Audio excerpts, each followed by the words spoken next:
Hello, this is Mr. Brooks, and welcome to Chapter 2. We begin with Lesson 2.1, Conditional Statements.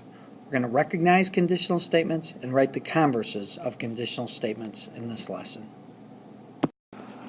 First, we need to learn what is a conditional statement. A conditional statement is an if-then statement. The if part of the if-then statement is called the hypothesis. The then part is called the conclusion. So if you have the statement, if t minus 38 equals 3, then t equals 41, the hypothesis would be t minus 38 equals 3, which is the if part, and the conclusion would be t equals 41. Now let's look at example 2 on page 80. Now we have to learn how to change a statement into a conditional. Let's look at part A. If you have the statement, a rectangle has 4 right angles, then how would you make that into a conditional or an if-then statement?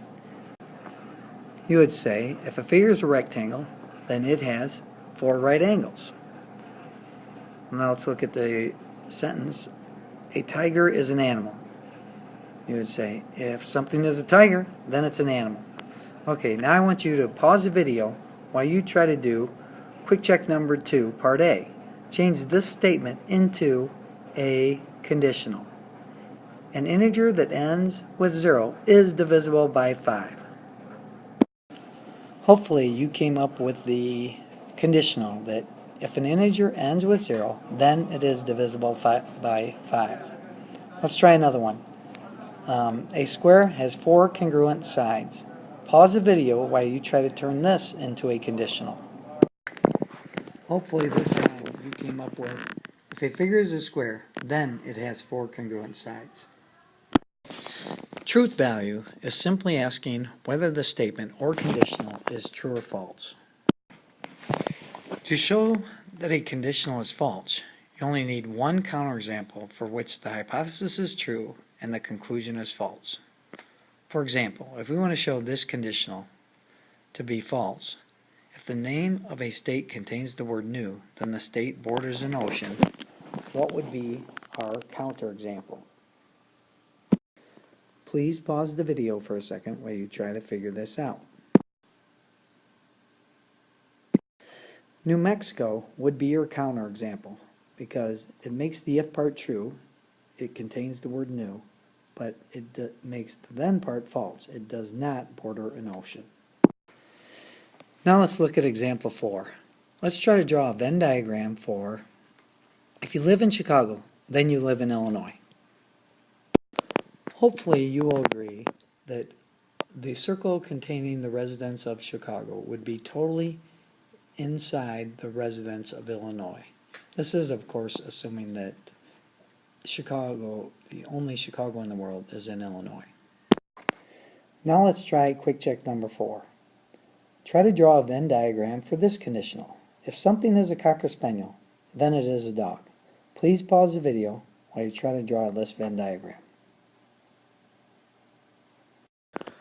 Hopefully you came up with something like this Venn diagram that shows all Cocker Spaniels are totally enclosed inside all dogs. The converse of a conditional switches the hypothesis and the conclusion.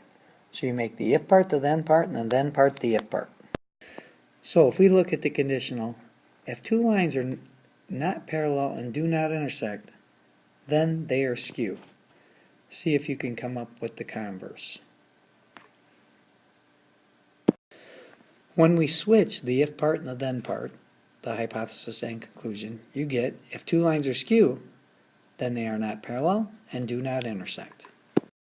As you can see in this example, both the conditional and the converse are both true statements.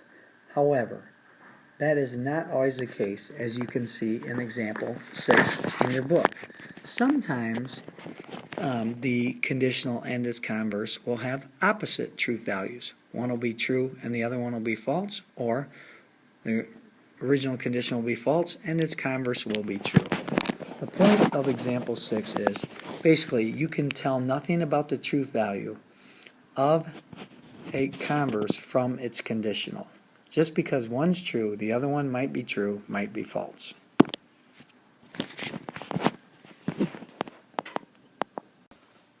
Let's look at quick check number 6 to try to figure out what I'm talking about. Alright, it says write the converse for each conditional, determine the truth value of the conditional and its converse. First we have, if two lines do not intersect, then they are parallel.